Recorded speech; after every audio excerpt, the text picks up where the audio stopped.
दोस्तों मैं Samsung विंडफ्री AC के 2 पीस करीब करीब अभी 3 साल से यूज़ कर रहा हूँ। और इन 3 सालों के दौरान मैंने कुछ ऐसे पर्टिकुलर फाइन पॉइंट्स नोटिस किए हैं जो एक 5 मिनट अनबॉक्सिंग वाला यूट्यूबर आपको नहीं बता पाएगा। तो आइए डिटेल में चर्चा करते हैं कि मेरा एक्सपीरियंस सैमसंग के साथ इन 3 सालों के दौरान कैसा रहा। सबसे जो पहला पॉइंट मैंने लिखा है गाइस, दैट इज सर्विस। अब मेरा जो पर्टिकुलर इंस्टॉलेशन एक्सपीरियंस रहा सैमसंग ऑथोराइज सर्विस सेंटर के साथ में, वो काफ़ी अच्छा रहा। अगर ये एक्सपीरियंस आपको देखना है तो वीडियो आपको आई बटन या डिस्क्रिप्शन के अंदर मिल जाएगा। अब यूं हुआ कि मेरा एसी लगने के कुछ 6-8 महीने के बाद में जो सर्विस सेंटर है वो चेंज हो गया। कई लोग जो हैं वो मेरे चैनल के ऊपर आके कमेंट करते हैं, कंप्लेन करते हैं कि यार ये एसी की सर्विस बहुत घटिया है, आप ये एसी मत लेना। देखिए दोस्तों, क्या होता है कि जो भी सर्विस होती है ना, वो आपके पर्टिकुलर गांव में किस लेवल की सर्विस है, वहाँ पे किस एजेंसी को काम दिया है, इस पे डिपेंड होता है। तो यहाँ पे ये ज़रूरी नहीं कि मेरे एरिया में सर्विस बदतर है तो आपके यहाँ पे बहुत घटिया होगी। ऐसा हो सकता है कि आपके यहाँ पे बहुत अच्छी सर्विस भी हो। तो ये जो जांच है ये आपको आपके लोकल सर्विस सेंटर जाके जो है वो करना पड़ेगा। आप यहाँ पे किसी पर्टिकुलर एरिया की सर्विस के ऊपर पूरे इंडिया की सर्विस का जो है वो मुआयना नहीं कर सकते। तो यहाँ पे जो नया सर्विस सेंटर आया, वहाँ पे मैं गया और मैंने जो है कुछ यहाँ पे इंक्वायरी की। तो यहाँ पे इंक्वायरी में मैंने क्या क्या किया, देखिए सर्विस चार्जेस। अगर आपके एसी में कोई भी प्रॉब्लम आ जाता है तो इसके जो विजिट फ़ी है वो पहले 300 रुपये के आसपास होती थी, ये बढ़ा के अभी सीधी डबल 600 रुपये कर दी है। ठीक है, प्लस इस पर जीएसटी भी लग जाता है। तो जीएसटी मिला के 650-700 रुपये जो है आपको ये जो है लग जाते हैं। और ये जो चार्जेस हैं, अगर आपका एसी वारंटी में है तो भी आपको पे करने पड़ते हैं। जैसे कि आपको पता है मेरा जो सैमसंग विंडफ्री एसी है 5 ईयर कंप्रिहेंसिव वारंटी के साथ में आया था। तो मैंने पूछा यार एसी पे वारंटी तो है ना, तो उन्होंने बोला नहीं, अगर आपके एसी में प्रॉब्लम है तो आपको ये जो विजिट चार्जेस हैं 600-700 रुपये ये आपको देने ही पड़ेंगे। एक तरह से जो है आप ये टिकट समझ लीजिए कि ये चार्जेस आप देंगे, उसके बाद में टेक्नीशियन आएगा। और वो टेक्नीशियन आके क्या करता है, देखो ये जो है अगर आपके एसी में प्रॉब्लम है, मान लेते हैं कूलिंग कम कर रहा है या कोई एरर आ गया है आपके ऊपर, तो ये तो आपको इतना तो पता है कि हाँ एरर आ रहा है तो गड़बड़ है एसी में। तो टेक्नीशियन भी वही करेगा, टेक्नीशियन आएगा बोलेगा सर आपका एसी ख़राब है। यार ये तो मुझे पहले भी पता था ना, तो ये 600 रुपये क्यों दिए। बट अनफॉर्चुनेटली ये एक चीज़ जो है इस तरह से कंपलसरी है। अब मुझे नहीं पता, मेरा सर्विस के साथ में इतना कुछ ज़्यादा काम पड़ता नहीं है क्योंकि छोटे मोटे रिपेयर मैं खुद कर लेता हूँ। और जो एसी की जो सर्विस होती है, क्लीनिंग होती है, वो भी मैं खुद ही कर लेता हूँ। आपको वीडियोस कई सारे पहले भी मैंने आपको बना के दिए हैं। ठीक है, तो आपका एसी का जो ब्रांड है उसके साथ में भी ऐसा कुछ है क्या, मतलब विजिट फ़ी भरनी पड़ती है, फिर वो आता है देखता है, फिर वो एक कागज़ बना के देता है, एक रिपोर्ट बना के देता है। वो रिपोर्ट के बाद में आपकी टिकट खुलती है कि हाँ अगर एसी वारंटी में है तो वारंटी के अंदर कौन कौन से पार्ट है, हाँ मोटर गया है, कंप्रेसर गया है, या आपका कंडेंसर कॉइल लीक है, तो ये सब आपको वारंटी में मिलता है। लेकिन ये 600-700 रुपये जो है ना, ये आपको पहले देने ही पड़ेंगे कंपलसरी। तो आपका पर्टिकुलर ब्रांड कौन सा है, उसमें चार्जेस कितने हैं, ये सब जो बातें हैं वो आप कमेंट करके मुझे एक बार अवश्य बताएं।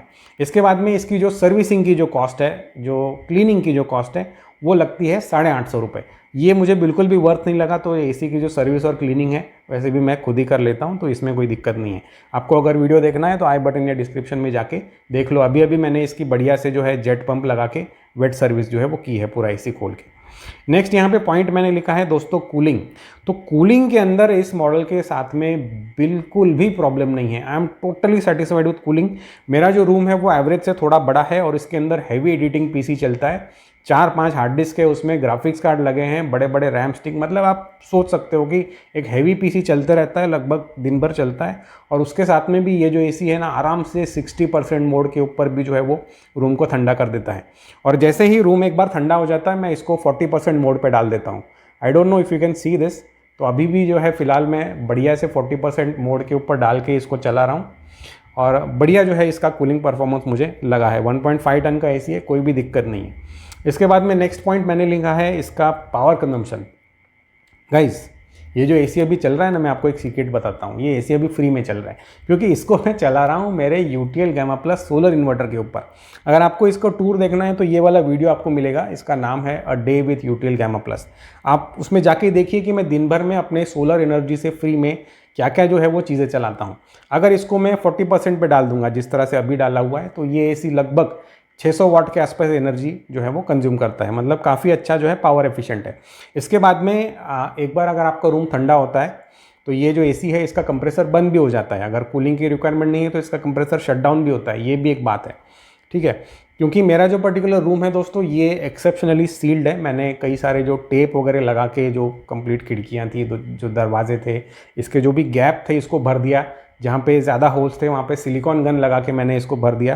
तो आप भी इस तरह के टेप्स या फिर सिलिकॉन गन जो है वो परचेस कर सकते हैं। मैं यहाँ पे जो व्यू प्रोडक्ट्स है इसके अंदर डाल रहा हूँ, या फिर वीडियो के डिस्क्रिप्शन में आपको लिंक मिल जाएंगे, अमेज़ॉन के लिंक है, जाके आप ओपन करके ख़रीद सकते हैं। एक 300-400-500 रुपये लगा लो यार, सालों साल आपके एसी का बिजली का जो बिल है ना कम आएगा। क्योंकि सील्ड रूम के अंदर जो कूलिंग होती है ना बहुत ही बढ़िया होती है।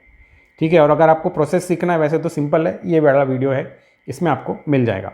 नेक्स्ट यहाँ पे मैंने पॉइंट लिखा है guys, that is the build quality. देखिए इसके अंदर जो भी कॉइल लगे हैं वो कॉपर के कॉइल हैं। इंडोर का इवेपोरेटर और बाहर का कंडेंसर दोनों भी कॉपर का है। बाहर का जो कंडेंसर है ये प्रॉपर 2 रो का कंडेंसर है। ठीक है, यहाँ पे कोई कॉस्ट कटिंग नहीं है। आजकल कई सस्ते एसीज के अंदर 1.5 रो का कंडेंसर आता है या 1 रो का कंडेंसर आता है, तो ऐसा नहीं है। मेरा 4 स्टार एसी है, प्रॉपर यहाँ पे 2 रो का कंडेंसर जो है वो दिया हुआ है। और ये जो कंडेंसर या इवेपोरेटर कॉइल है इसके ऊपर एक ब्लू फिन कोटिंग दी है, जिसकी वजह से ये 2-3 साल के अंदर बिल्कुल भी कॉइलों के ऊपर जो है वो जंग नहीं आया है। लेकिन अनफॉर्चुनेटली इसके जो यू बेंड है, ठीक है, कॉइल के एंड में जो यहाँ पे एक यू शेप का जॉइंट लगाया जाता है कॉपर का, इसके ऊपर कोई भी कोटिंग नहीं है, जहाँ से जो रस्टिंग आना स्टार्ट हो गई थी। तो इसको सॉल्व करने के लिए इसकी जो कॉइल कोटिंग है दोस्तों वो मैंने खुद से की है। कुछ नहीं, आपको एक सिंपल क्लियर कोट लैकर आता है या जिसे स्प्रे पेंट कहते हैं, वो आपको स्प्रे पेंट लेना है और ये जो यू बेंड है इसको अच्छे से साफ़ करना है और इसके ऊपर जो कोटिंग है ये लगा देना है। प्रोसेस सीखने के लिए ये जो पर्टिकुलर वीडियो है इसमें जाके आप सीख सकते हैं, ज़्यादा मुश्किल नहीं है और 150-200 रुपये के अंदर आपका काम हो जाता है। अगर मुझे ये बात पहले पता होती तो नए एसी के अंदर ही मैं शायद पहले ही साल में ये कर देता, इतना वेट नहीं करता 2-3 साल का।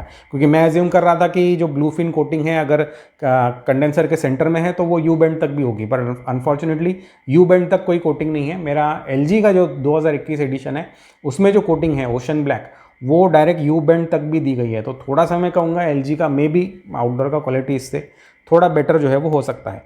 लेकिन यहाँ पे एक कॉन्फिडेंस बूस्ट करने वाली बात यह है कि सैमसंग ने जो है वो मेरे एसी के ऊपर 5 ईयर कंप्रिहेंसिव वारंटी दिया है, जिसमें ये दोनों कॉइल, कंप्रेसर, मोटर वगैरह सब जो है वो कवर्ड है। एलजी के अंदर ऐसा कोई भी कंप्रिहेंसिव वारंटी का जो फीचर है वो नहीं मिलता है। तो यहाँ पे मैं कहूँगा कि एक कॉन्फिडेंस बूस्टिंग फीचर है, 5 ईयर कंप्रिहेंसिव वारंटी आपको मिलता है। और अभी जो लेटेस्ट 2025 एडिशन के जो एसी आ रहे हैं सैमसंग के, उसके अंदर भी आपको लेटेस्ट जो 5 ईयर कंप्रिहेंसिव वारंटी है वो मिल रहा है। अगर आपको लेटेस्ट एसीज परचेस करना है तो उनके एफिलिएट बाइंग लिंक आपको वीडियो के डिस्क्रिप्शन या फिर जो पहला कमेंट होता है वहाँ पे मैंने दिए हैं। यहाँ पे जो व्यू प्रोडक्ट्स का एरिया है उसमें भी मैं लेटेस्ट 2025 एडिशन के एसी के एफिलिएट बाइंग लिंक डालने की ज़रूर ट्राई करूँगा। दोस्तों आइए अभी बात करते हैं कि इसके अंदर कुछ कमियाँ या यूँ कहें कि कुछ अनॉयंसेस क्या क्या हैं। सबसे पहले दोस्तों ये जो रिमोट है ना, मतलब इसमें यार बहुत कमियाँ हैं। एक तो इसके अंदर कोई भी मेमोरी नहीं है। जब भी आप एसी ऑन करते हो ना तो वो बाय डिफ़ॉल्ट 24 डिग्री और फुल फैन स्पीड के साथ में ऑन होता है, मतलब ज़ोर से शोर मचाता है और एकदम फुल स्पीड के साथ में ये एसी स्टार्ट होता है। अब कई लोग मुझे ये कहेंगे कि यार ये तो गवर्नमेंट नॉर्म्स की वजह से है। देखिए ऐसा नहीं है, मेरे पास में कई ऐसे दर्जन एसी हैं। एग्जाम्पल लेते हैं, मेरा एलजी का एसी ले लो आप 2021 वाला, ठीक है, ये वाला एसी। उसके अंदर अगर आपने लास्ट टाइम जब एसी को ऑफ किया तब उसका टेम्परेचर 24 डिग्री या उससे ऊपर था। मान लीजिए भाई 28 के ऊपर आप चला रहे हो, 28 के ऊपर और लो फैन स्पीड के ऊपर आपने चलाया, फिर उसको ऑफ किया। नेक्स्ट टाइम जब आप ऑन करोगे, as long as the temperature is about 24, वो उस 28 के सेटिंग पे ही स्टार्ट होगा और लो फैन स्पीड के साथ में स्टार्ट होगा। तो ये छोटी मोटी मेमोरी मतलब सैमसंग दे सकता था, इतनी बड़ी रैम स्टिक्स और इतनी बड़ी बड़ी एसएसडी बनाता है, थोड़ी मेमोरी इसमें डालने में क्या जा रही थी यार। तो यहाँ पे रिमोट के अंदर दोस्तों कोई भी मेमोरी नहीं है, एकदम डिफ़ॉल्ट सेटिंग पे ही स्टार्ट होता है, कुछ भी कर लो। थोड़ा सा अनोइंग लगता है। उसके बाद में रिमोट में बैकलाइट नहीं है। सस्ते सस्ते एसी, मेरा खुद का गोदरेज 2023 एडिशन, एक बहुत ही बजट एसी आप कहें 30-32 हज़ार रुपये में, और क्या चाहिए, लेकिन उसमें बैकलाइट दिया है। मतलब यार उसका रिमोट बेहतर है मैं कहूँगा इससे। तो यहाँ पे थोड़ी थोड़ी जो है ये चीज़ें अनोइंग है। हालांकि इसका एक सोल्यूशन भी है, सोल्यूशन मैं आगे बताता हूँ आपको, आप वीडियो देखते रहिए। नेक्स्ट यहाँ पे बात करते हैं कि यूनिक फीचर्स क्या है या यूँ कहें कि इसके प्रोज क्या हैं। तो सबसे पहले दोस्तों ये जो एसी है ये ट्रू कन्वर्टेबल एसी है। मैंने पर्सनली इसके ऊपर कई बार, ठीक है, पावर मीटर लगा के इसका पावर कंजम्पशन चेक किया है और इसको आप जितने % पे सेट करते हो ना उस हिसाब से ये पावर सेविंग देता है। तो कई लोग कहते हैं कि यार ऐसा नहीं है, 40-60 करने से कुछ नहीं, गिमिक होता है, ऐसा कुछ भी नहीं है। वाकई में फीचर्स काम करते हैं और अच्छे फीचर्स हैं। पावर मीटर के ऊपर जो है आप इसका जो इफेक्ट है एक्चुअली वो देख सकते हैं।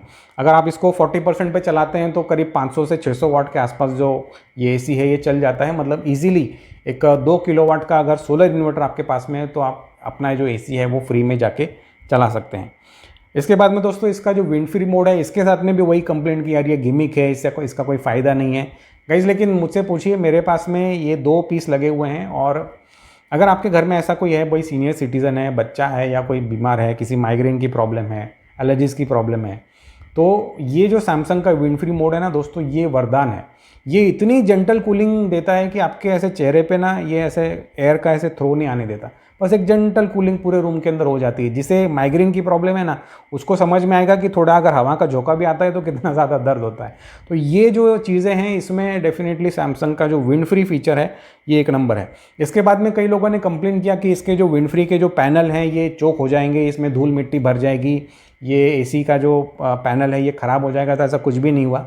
मेरे पास में डॉग भी है तो ऐसा कुछ भी मतलब इसमें प्रॉब्लम नहीं आता है। सिर्फ आपको इसको टाइम टू टाइम जो है वो सर्विस करना होता है और इसका जो वेट सर्विस का जो क्लीनिंग गाइड है वो आपको वीडियो के डिस्क्रिप्शन या फिर यहाँ पे आई बटन के अंदर दिया हुआ है। उसके बाद में आइएगा इस बात कर लेते हैं कि ये जो अनोइंग जो रिमोट है इसका सोल्यूशन क्या है। तो इसका सोल्यूशन है वाईफाई। दोस्तों मेरा जो पर्टिकुलर एसी है वो सैमसंग का एक स्मार्ट थिंग्स ऐप आता है, वाईफाई का ऐप, उसके साथ में काम करता है। इसमें वॉइस कमांड भी मिलते हैं और आपके रिमोट में जो भी सारे फीचर हैं ये आप उस ऐप में जाके जो है वो कंट्रोल कर सकते हैं। इसके अलावा एक और बेहतरीन फीचर मुझे मिला है, दैट इज़ वेलकम कूलिंग। अगर आप बाहर से कहीं से घर की तरफ आ रहे हो तो ये जो टेक्नोलॉजी है ये जीपीएस बेस्ड टेक्नोलॉजी है। ये डिटेक्ट कर लेती है कि आप घर के पास में आ रहे हो और आपके फ़ोन के ऊपर एक नोटिफिकेशन आता है कि हाँ आप घर के पास में आ रहे हो, तो एसी ऑन करके आपका रूम पहले से ठंडा करके रखना है क्या, तो ये आप जो है इनेबल कर सकते हैं। बहुत ही जो है बेहतरीन मैं कहूँगा फीचर्स इसके अंदर दिए हैं और एक भी फीचर ऐसा गिमी की जो है वो मुझे नहीं लगा। दोस्तों आइए बात कर लेते हैं कंक्लूजन की। और अगर मैं कंक्लूजन की बात करूं तो 2025 में अगर फीचर्स की बात करें तो आज भी सैमसंग को कोई कंपटीशन नहीं है। कुछ ऐसी चीज़ें हैं जैसे वेलकम कूलिंग हो गया या बेस्पोक एआई हो गया, कोई भी दूसरा ब्रांड अभी भी आपको ऑफर नहीं कर रहा है। तो दोस्तों इस तरह का लेटेस्ट एसी अगर आपको परचेस करना है तो अगेन बाइंग लिंक वीडियो के डिस्क्रिप्शन या फिर यहाँ पे जो है मैंने टैग प्रोडक्ट्स के अंदर डाल दिए हैं। मैं कहूँगा कि आज भी एआई एसी या फिर स्मार्ट एसी का जो किंग है वो सैमसंग को कहना गलत नहीं होगा। दोस्तों इस सैमसंग एसी के साथ में मैंने जो भी दूसरे वीडियोस बनाए हैं, फॉर एग्जांपल इसका पावर कंजम्पशन टेस्टिंग हो जाए या फिर इसका जो सर्विसिंग हो जाए, उसके जो कार्ड्स हैं वो डायरेक्टली आपके स्क्रीन के ऊपर यहाँ पे आ जाएंगे। आप फिंगर या माउस से इन कार्ड के ऊपर क्लिक करके उन वीडियोस पे जंप कर सकते हैं और अपने सैमसंग एसी को और भी बेहतरीन तरीके से इस्तेमाल कर सकते हैं। आज के वीडियो में इतना ही guys, take care and have a nice day.